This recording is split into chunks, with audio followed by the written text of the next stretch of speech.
5 seconds. महोदय, इस समय 75 बड़ी सिंचाई योजनाएं और 155 मध्यम दर्जे की योजनाएं कार्यान्वयन के विभिन्न चरणों में हैं। हमें आशा है कि उनमें से अधिकांश को 4 या 5 वर्षों में पूरा कर लिया जाएगा, जिससे काफ़ी अच्छी सिंचाई क्षमता विकसित हो जाएगी। पानी को और ज़्यादा संभाल कर इस्तेमाल करने तथा उपलब्ध सिंचाई क्षमता के बेहतर उपयोग की भी पर्याप्त गुंजाइश है। मैंने निर्देश दिए हैं कि इन सब पक्षों पर विशेष ध्यान दिया जाए, क्योंकि हम सब अनुभव करते हैं कि हमारी अर्थव्यवस्था तथा भविष्य के लिए इनकी कितनी आवश्यकता है।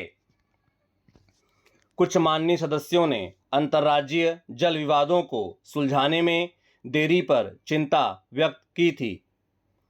हम सब भी इस चिंता में उनके साथ हैं, लेकिन आप सब जानते हैं कि इस समस्या को लेकर कितनी कठिनाइयां हैं।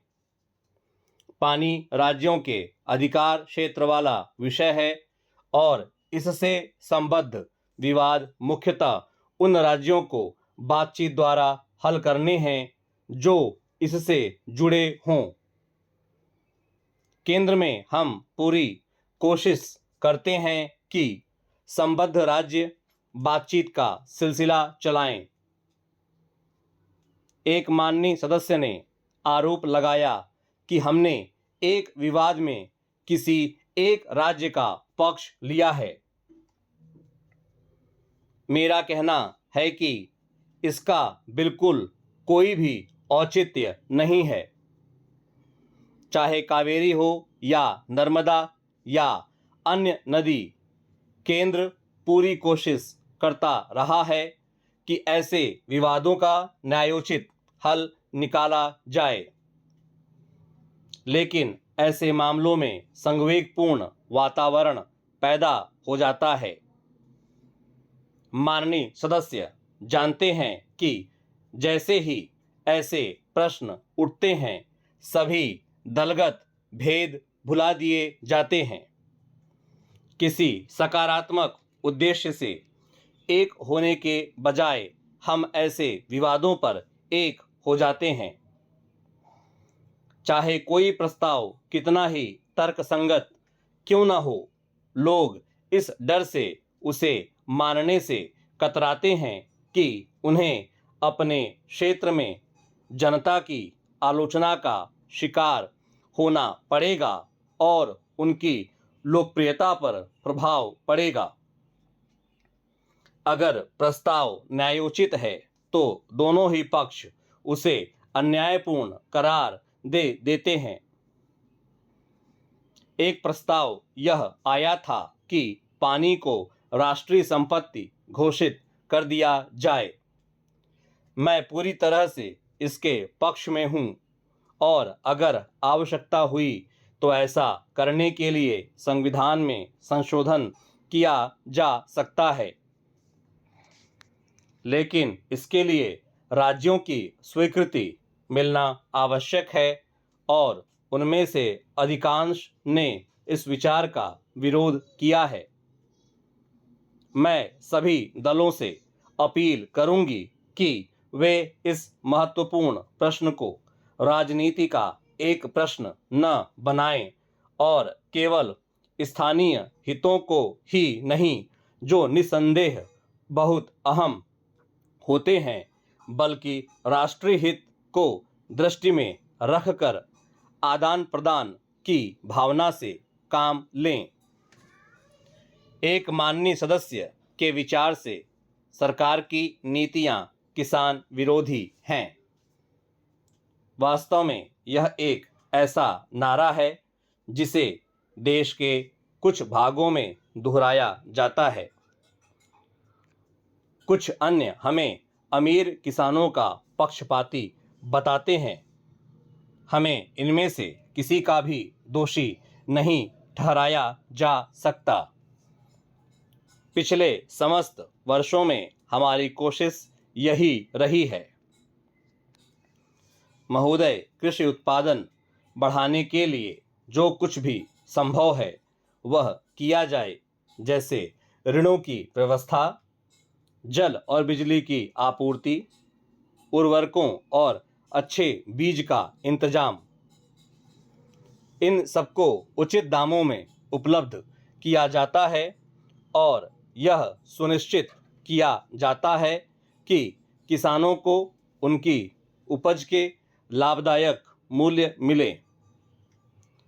गत 2 वर्षों में कृषि मूल्य तेजी से बढ़े हैं और किसानों को अच्छे पैसे मिले हैं।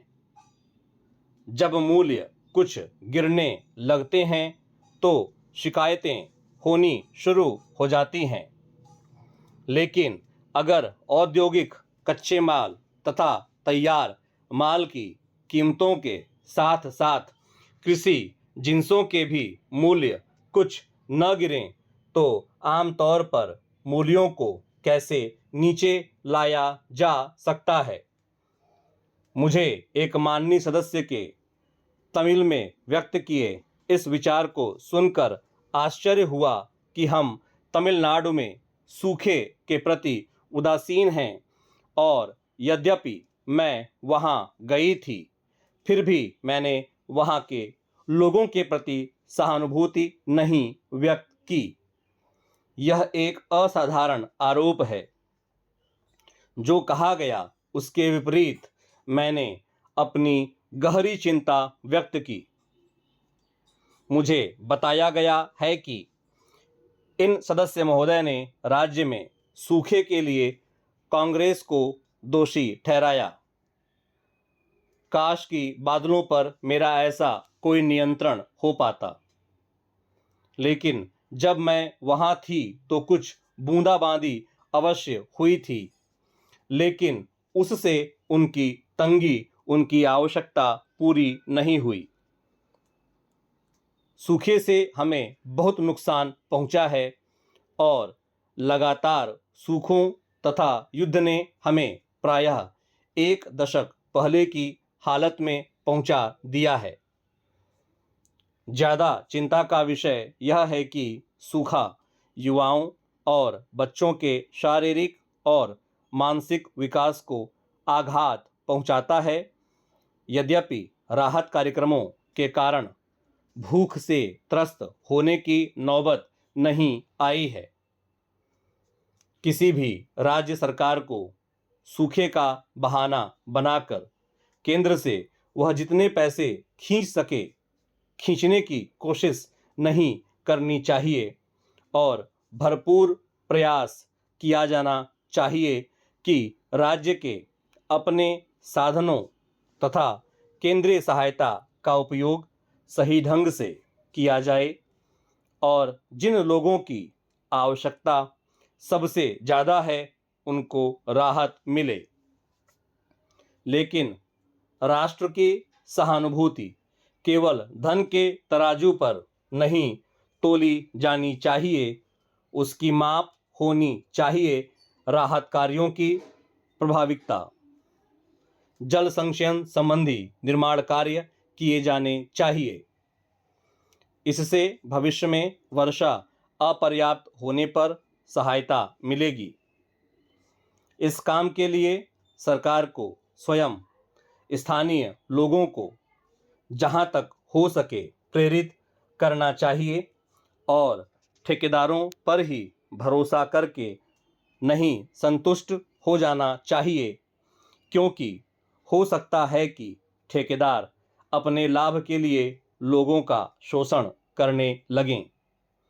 अन्य राज्यों में भी जैसे असम, मध्य प्रदेश, उड़ीसा और पश्चिम बंगाल में हालत उतनी ही खराब थी और वहाँ भी सूखे का प्रभाव बहुत समय तक अनुभव किया जाएगा।